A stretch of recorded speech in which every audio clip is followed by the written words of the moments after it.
There is one and only one president in South Africa who made white people and their black collaborators to feel, taste, and see transformation in true sense. That is President Jacob Zuma. When he said he wants to transform the patterns, the forms, and the structures of ownership of economic means of production, Zuma meant it, and he acted on it.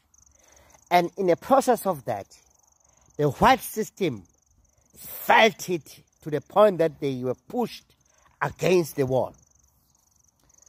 But that's not what I want to talk about. I want to say, in that process, white people learned their lesson. Our masters learned their lesson that if there's true radical president in the office of presidents in South Africa, how things will change for them. And if it is not stopped, how things will end up becoming in terms of the status quo that fits them, that they depend on it. And as a result, they did all what they can. They put all energy they have to remove Zuma at all costs.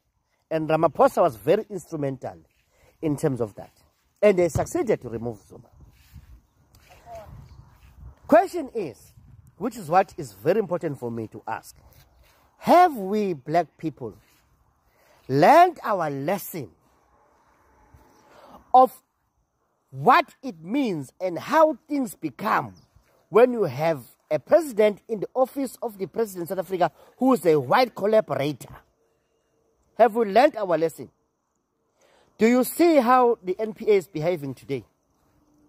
They can see no crime where there's a crime scene in the form of pala-pala, where there's criminal act by means of keeping undeclared dollars and not even declaring profit that you are making, where there is evidence of crime exhibit in the form of pala-pala dollars, where there was theft that happened inside there. All elements of crime are there. But NPA is no crime. It's because in the office of the president, we have a white collaborator. My question is, have we learned our lesson? What will happen with our transformation if there is a white collaborator in the office of the president? The same way white people learned their lesson in terms of what will happen to the status quo that fits them if there's a black radical president in the office of the president.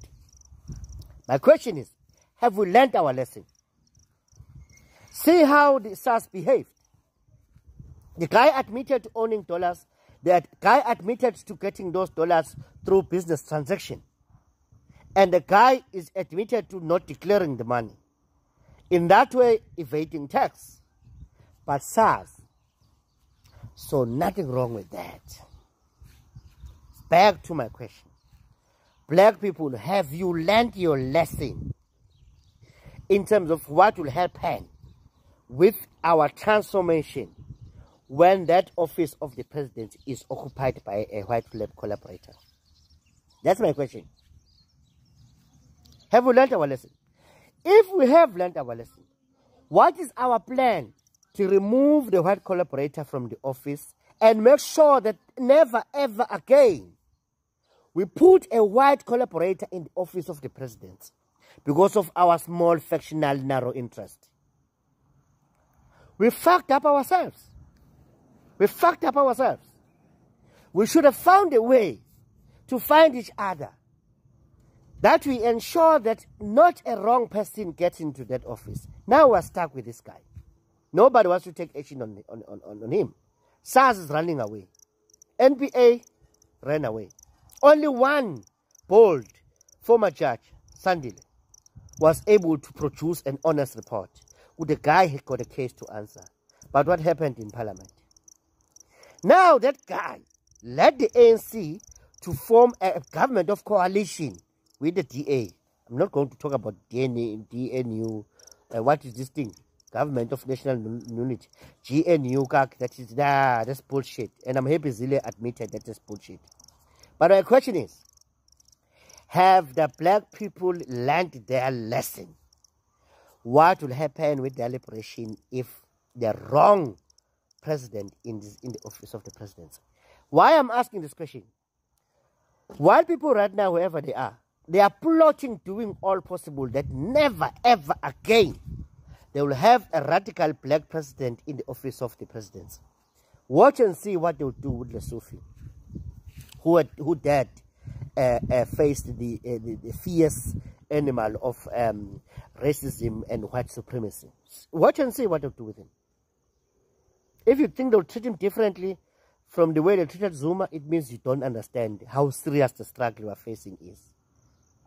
Lesufi has just raised a hand and is just next in line. He's on sides right now. The moment is coming for the white system to pull the trigger on him, the same way they pull the trigger on Zuma.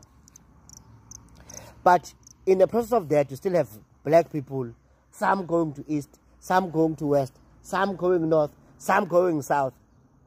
Unfortunately, white people are more organized than that. They will bloody make sure that never ever again a black radical occupies that office.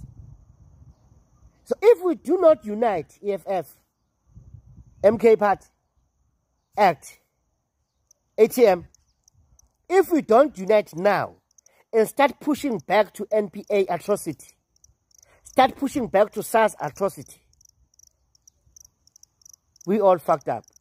We may just pack our bags and go to the farms and be the farm boys. We have lost it. We have lost it. If Malema, you still think we are still going to poke holes on Zuma, if Zuma, you still think we are still going to poke holes on Malema, if you think we are still going to focus on an individualistic approach, ATM president, ACT president, you guys are not pulling each other together as fast as you can. You are such a waste. You are such a waste. White people are more coordinated than that. They've trained professors, doctors, journalists. They're intellectuals. They've captured all the ANC stalwarts. They're on their payroll now. The struggle is real. The struggle is real, and it needs urgency now. Zuma is not here to stay with us forever. He belongs to God. He belonged to his ancestors. At some point, he'll go to them. I'm not sure how many years he has. But what I'm saying, it is time to start uniting, forgetting the colors of your black progressive forces. We have to unite and face this huge animal, which is using the current president to pursue its evil interest. Let us learn to learn our lesson. Because white people learn. And once they learn, they strategize, they plot, and they act with precision and determination. I don't see us doing that.